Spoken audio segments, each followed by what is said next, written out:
রাত ৮টা নিউজ 18 বাংলায় দুয়ারে রিপোর্টার নিয়ে আপনাদের সঙ্গে রয়েছে আমি তমশ্রী। আগামী 1 ঘন্টা আমার সঙ্গে থাকবে গ্রাউন্ড জিরো থেকে আমার প্রতিনিধিরা। আর আজ দুয়ারে রিপোর্টারের শুরুতে যে গুরুত্বপূর্ণ খবরের দিকে নজর রাখতে হবে, এসআইআর মৃত্যুতে এবার হোমগার্ডের চাকরি। 61 জনের পরিবার প্রতি একজন করে চাকরি রাজ্যে। সরাসরি চলে যাব, আরো বিস্তারিত জানাবে আমার সঙ্গে আমার প্রতিনিধি রয়েছে সোমরাজ।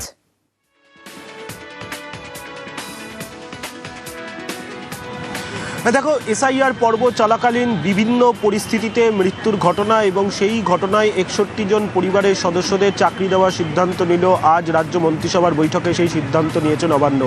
যেটা নবান্ন সূত্রে জানা যাচ্ছে যে এই 61 জনের মধ্যে যারা রয়েছেন তারা মূলত পুরুলিয়া, উত্তর 24 পরগনা, দক্ষিণ 24 পরগনা, পূর্ব মেদিনীপুর, পূর্ব বর্ধমান, হাওড়া, মুর্শিদাবাদ, বাঁকুড়া, বীরভূম, কোচবিহার, দক্ষিণ দিনাজপুর, জলপাইগুড়ি, মালদা ও নদিয়া জেলার বাসিন্দা। মূলত বিশেষ ব্যবস্থাপনায় এই 61 জন পরিবারের সদস্যদের পুলিশের হোমগার্ডে চাকরি দেওয়ার সিদ্ধান্ত নেওয়া হয়েছে। আজ রাজ্য মন্ত্রিসভার বৈঠকে তার সিদ্ধান্ত নেওয়া হয়েছে এবং 30 দিনের মধ্যে রাজ্যের তরফে নোটিফিকেশন করে জানিয়ে দেওয়া হবে যে কারা কারা এই চাকরি পাচ্ছেন। তবে এসআইআর শুনানির পর্ব চলাকালীন বা এসআইআর প্রক্রিয়া চলাকালীন বিশেষ পরিস্থিতিতে যে মৃত্যুর ঘটনা, সেই ঘটনায় এবার রাজ্য সরকার চাকরি দেবে। আপাততভাবে 61 জন পরিবারের সদস্যকে একজন করে চাকরি দেওয়ার সিদ্ধান্ত আজ রাজ্য মন্ত্রিসভার বৈঠকে নেওয়া হয়েছে। হোমগার্ডের চাকরি দেওয়া হবে, তেমনটাই নবান্ন সূত্রে খবর। বেশ,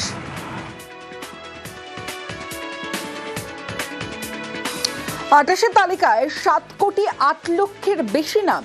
তালিকায় নাম থাকলেও নামবাদের সংখ্যাও রয়েছে। 28 ফেব্রুয়ারি তালিকা প্রকাশ করবে নির্বাচন কমিশন। কমিশনের এসআইআর তালিকায় 3 বিভাগে নাম প্রকাশ হবে বলে খবর। সরাসরি চলে যাব, আমার সঙ্গে প্রীতি রয়েছে, প্রীতির সঙ্গে কথা বলবো। প্রীতি, কিভাবে ভাগ হবে, কিভাবে ভোটারদের ভাগ করা হবে?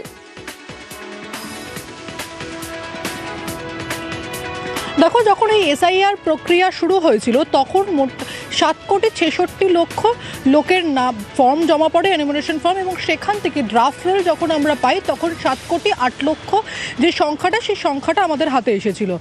কমিশন সূত্র মারফত জানা যাচ্ছে এবং সিইও মনোজ আগরওয়াল তিনি নিজে স্বীকার করেছেন যে 28 তারিখের তালিকা যা চূড়ান্ত তালিকা এবং সুপ্রিম কোর্টের নির্দেশের পর বেরোচ্ছে, সেই তালিকায় কিন্তু এই 7 কোটি 8 লক্ষ ভোটারেরই নাম থাকবে। এবং প্রশ্ন থাকতে পারে যে এই 7 কোটি 8 লক্ষ ভোটারের নাম থাকলে তারা কি সকলেই বৈধ? একেবারেই নয়। যারা বৈধ ভোটার তাদেরকে অ্যাপ্রুভ করা হবে, অর্থাৎ অ্যাপ্রুভাল তারা পাবেন এবং অ্যাপ্রুভড বলে লেখা থাকবে। যাদের নাম ডিলিট হয়েছে তাদের নামও কিন্তু এই তালিকায় থাকবে, ডিলিটেডের কলামে।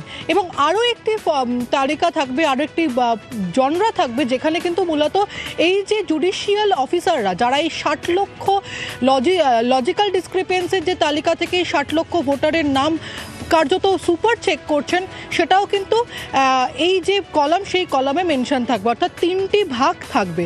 এবং তোমাকে জানিয়ে রাখি যে সাপ্লিমেন্টারি যে লিস্ট বেরোবে, সেই সাপ্লিমেন্টারি লিস্ট কিন্তু এই 28 তারিখের পর থেকে বেরোতে শুরু করবে। সাপ্লিমেন্টারি লিস্টের কোনো সংখ্যা থাকবে না, অর্থাৎ যত দফা ভোট হবে ততগুলো এরকম হচ্ছে সাপ্লিমেন্টারি লিস্ট বেরোতে পারে।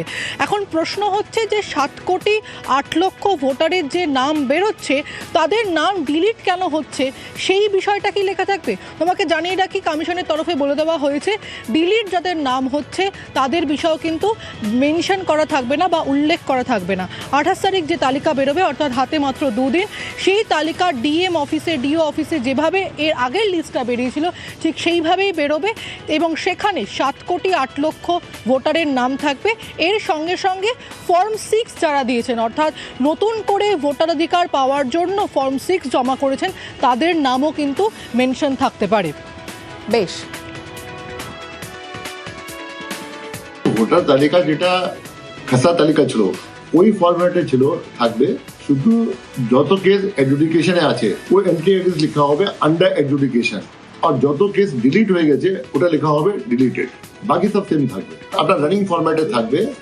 শুধু যে আপনার ফর্ম 6 এ অ্যাড হয়েছে ওটা যেটা আছে আপনার যোগ হয়ে যাবে, আর যে পুরানো রোল থেকে আপনার ডিলিট হয়েছে ওখানে লেখা হবে ডিলিটেড। 27 জাস্ট যে আমার তালিকা ছিল 7.66 crore অ্যাপ্রুভ ছিল, অ্যাপ্রুভ করার পরে ছাড়াই হলো এএসডিডি, তারপরে 7.08 আছে। যে তালিকা বেরোবে তো যে এডুকেশন কেস আছে ওটা যত এডজুডিকেট হবে, যে আপনার আরপি হিসাবে যে আছে যত এডজুডিকেট হয়ে যাবে, যত আপনার জাস্টিস বলবেন কি এটা যেটা আছে এলিজিবল আছে আর যে এলিজিবিলিটি হয়ে যাবে আপনার লাস্ট ডে অফ নমিনেশন আগে, ওরাই এলিজিবল থাকবে। আর যে এক্সিস্টিং লিস্ট থেকে এলিজিবল আছে ওটা এলিজিবল থাকবে। কারণ সুপ্রিম কোর্ট বলে দিয়েছে এটা যে লিস্ট হবে 28 তারিখ ফাইনাল লিস্ট হবে, অ্যান্ড যে भी আপনার লোক এলিজিবল হবে to vote as per RP act up to last date of nomination, those will be deemed to be final list. এই নিয়ে শুরু হয়েছে রাজনৈতিক চর্চা। বিচারপতিরাও বুঝতে পেরেছেন নির্বাচন কমিশন ভোট চোর, তাই নির্বাচন কমিশনের নিযুক্ত অবজারভারদের সরিয়ে দিয়ে কোর্টের অবজারভার দিয়ে প্রসেস করানোর অর্থই হচ্ছে নির্বাচন কমিশনের চুরি জুয়াচুরি বেআব্রু হয়ে গেছে। আমরা পরিষ্কার বলছি, কোনো বৈধ ভোটারের নাম এ রাজ্যে বাদ দিতে তৃণমূল কংগ্রেস দেবে না। সুপ্রিম কোর্ট বলেছে সেরকম হলে প্রয়োজনে পুরো এসআইআর প্রসেসই বাতিল করে দেওয়া যাবে। পুরনো 2024-এর লিস্টে দরকার পড়লে নির্বাচন হবে।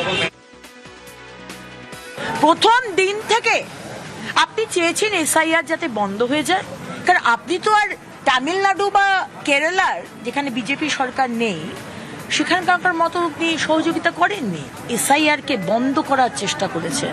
আর যদি বৈধ ভোটারদের নাম কাটা যায় তার দায় আপনার। মেয়ে প্রেমিকের সঙ্গে বাড়ি ছাড়তেই প্রেমিকের বাবা মাকে মান নেতার, ঠিক কি হয়েছিল দেখাবো বিস্তারিত একটা ছোট্ট বিরতির পর। দেখতে থাকুন দুয়ারে রিপোর্টার। নিউজ